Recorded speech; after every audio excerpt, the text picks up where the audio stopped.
அத்தியாயம் 26. சரவணன் விக்கிராந்த் சொல்வதை நம்ப முடியாதவனாக, என்னடா பேசுற நீ என்றான். சரோ, ஆர்த்தி கஷ்டம்னா என்னன்னே தெரியாம வளர்ந்தவ. எனக்கு அது நல்லா தெரியுது, புரியவும் செய்யுது. உனக்கே தெரியும், அவ அப்பா ஒரு பிசினஸ் மேன், சொந்தமா பிசினஸ் நடத்துறார். ஆர்த்தி படிச்சு முடிச்ச உடனேயே அதுல கிட்டத்தட்ட ஒரு எம்டி போஸ்ட் கிடைச்சிடுச்சு. டேய், இதுல உனக்கு என்னடா வருத்தம்? பொறாமையா? பொறாமை இல்லைடா. நான் ஆர்த்தியை புரிஞ்சுக்க ட்ரை செய்ததுல எனக்கு தெரிஞ்சது அது. ஆர்த்தி ஆஃபீஸ் டிஃபரன்ஸ் இல்லாம எப்போ வேணா கால் செய்வா. நான் வேலையெல்லாம் விட்டுட்டு அவளோட பேசணும்னு எக்ஸ்பெக்டும் செய்வா. அவளுக்கு என்னோட ஆஃபீஸ் பத்தி தெரியலை. சோ, இதை நான் தப்புன்னு சொல்லலை. ஆனால் நான் ஒரு கம்பெனியில் எம்ப்ளாய். என்னால் அது போல எல்லாம் எப்போவும் பேச முடியாது. சரி, நைட் வீட்டுக்கு போய் அவளோட பேசலாம்னு கால் செய்தா. நான் பேசினப்போ நீங்க பேசலை, இப்போ பேசாதீங்கன்னு சொல்லிட்டு எனக்கு பேச ஒரு சான்ஸ் கூட கொடுக்காம கட் செய்து வச்சிடுறா. ஜான்வி இப்போதும் அமைதியாக அமர்ந்திருந்தாள். ஆனால் சரவணன், இதெல்லாம் ஒரு பெரிய ரீசனா? ரூபினி கூட கோவிச்சுப்பா. நம்ம வேலை அப்படின்னு அவங்களுக்கு எப்படி தெரியும்? சொன்னால் புரிஞ்சுப்பாங்க என்றான். சொன்னா புரிஞ்சுப்பாங்க, சரி. சொல்லவிட்டால் தானே.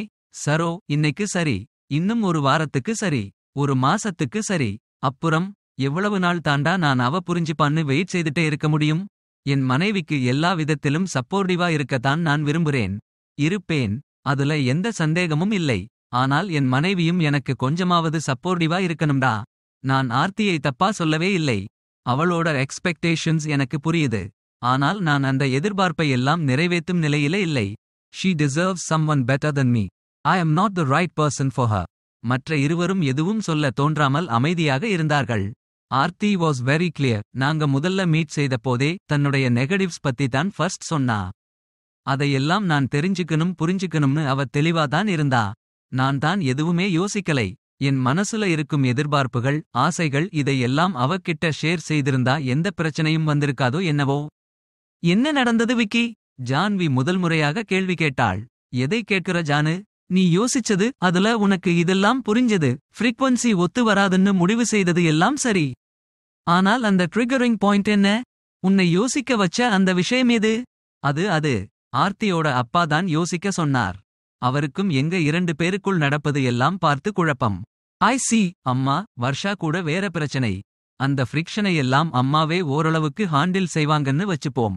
பட் மத்தபடி. புரியுது விக்கி. எவ்வளவு சீக்கிரம் முடியுமோ அவ்வளவு சீக்கிரம் ஆர்த்தி கிட்ட சொல்லிடு. அவங்களுக்கு இது கஷ்டமா இருக்குமே. சொல்லதான் போறேன். நான் இன்னும் வேற யார்கிட்டேயும் சொல்லலை. முதல்ல ஆர்த்தி கிட்ட பேசணும். இதையாவது மனசு விட்டு தெளிவா அவகிட்ட சொல்லணும். வேலையில் ஆழ்ந்திருந்த விக்கிராந்தை அவனின் செல்போன் எழுப்பிய ஓசை போனை பார்க்க செய்தது. ஆர்த்தி அவனை அழைத்துக் கொண்டிருந்தாள். மற்ற நாட்களைப் போல அழைப்பை ஏற்காமல் விட்டு விடாமல் அழைப்பை ஏற்று போனை காதில் வைத்தான். ஹலோ விக்கி. ஆர்த்தியின் குரல் உடனடியாக போனின் வழியே கேட்டது. ஹாய் ஆர்த்தி, நானே உனக்கு கால் செய்யணும்னு நினைச்சேன் என்றான் விக்கிராந்த். யாரு நீங்க தானே? அதுதான் எனக்கு தெரியுமே. சரி, அது பரவாயில்லை. இன்னைக்கு ஈவினிங் உங்களோட கொஞ்சம் பேசணும். ஒரு 4 மணி மாதிரி பீச்சுக்கு வாங்களேன். 4 மணிக்கு கஷ்டம், 5 மணிக்கு மேலே ஓகேவா? நான் எதை சொன்னாலும் மாத்தி சொல்லணுமா? அப்படி எல்லாம் இல்லை. சரி, நான் 4 மணிக்கே வரேன். ஆமாம், என்ன விஷயம்? நீங்க வாங்க, நாம நேராவே பேசலாம். ஓகே, நானும் கூட ஒரு முக்கியமான விஷயம் பேசணும். பேசலாம். போனை மேஜை மேலே வைத்த ஆர்த்தியை அமைதியாக பார்த்த குமார், விக்கிராந்த் என்ன சொன்னார் ஆர்த்தி எனக் கேட்டார். விக்கி 4 மணிக்கு வரேன்னு சொல்லி இருக்கார்ப்பா. மம். சரிம்மா என்றதற்கு மேல் குமார் வேறு எதுவும் சொல்லவில்லை. விக்கிராந்த் பீச்சிற்கு வந்து சேர்ந்தபோது ஆர்த்தி வந்திருக்கவில்லை. அவளுக்காக காத்திருக்க மணலில் அமர்ந்தவனின் மனதில் ஒரு வித வருத்தம் இருந்தது. நெகட்டிவான விஷயத்தை ஒருவரிடம் சொல்லி அதை அந்த நபர் ஏற்றுக்கொள்ள வைப்பது என்பது மனதை வருத்தும் ஒரு வேலை. அதுவும் திருமணம் என்று கிட்டத்தட்ட முடிவான பின்பு ஒன்றுமில்லை என்று அவன் சொல்வதை தாங்க பாவம் ஆர்த்திக்கு எவ்வளவு கஷ்டமாக இருக்கும். அவள் வேறு சிறு குழந்தை போல. அவன் சொன்னதும் அவள் அழுதுவிட்டால் என்ன செய்வது? ஹாய் விக்கி. ஆர்த்தியின் குரல் அவனை அவனின் சிந்தனையிலிருந்து வெளியே அழைத்து வந்தது. ஹாய் ஆர்த்தி. என்ன அதிசயமா இன்னைக்கு சீக்கிரம் வந்துட்டீங்க? அதிசயம் என்ன? நம்ம ஃபர்ஸ்ட் மீட்டிங்குக்கு கூட நான் சீக்கிரம் தானே வந்தேன். அதுக்கு அப்புறம் இன்னைக்கு தான் டைமுக்கு வந்திருக்கீங்கன்னு நினைக்கிறேன். ஏன் ஆர்த்தி இப்படி எல்லாம் சொல்ற? சாரி, பழக்க தோஷம். அதை விடுங்க. நான் ஒரு முக்கியமான விஷயம் பேசணும். சொல்லு. நான் சொல்ல போறதை கொஞ்சம் பொறுமையா கேளுங்க. உங்களுக்கு இது கொஞ்சம் அதிர்ச்சியா இருக்கும். ஆனால் இது உங்க நல்லதுக்காகவும் தான். இது என்ன அவன் சொல்ல நினைத்த டையலாக்கை எல்லாம் இவள் சொல்கிறாள். மைண்ட் வாயிஸை அடக்கி அப்படி என்ன விஷயம் ஆர்த்தி என்றான் விக்கிராந்த். நான் பொதுவா கல்யாணம் பத்தி எல்லாம் ரொம்ப அதிகமா யோசிச்சதே இல்லை விக்கி. எனக்கு என்னவோ நான் இன்னும் சின்ன குழந்தைன்னு நினைப்புதான். எதை கேட்டு அழுதாலும் அடம் பிடிச்சாலும் வாங்கி தர அப்பா இருக்கார்னு ஒரு நம்பிக்கை. அம்மா அப்பாவை தாண்டி ரொம்ப யோசிச்சதே இல்லை.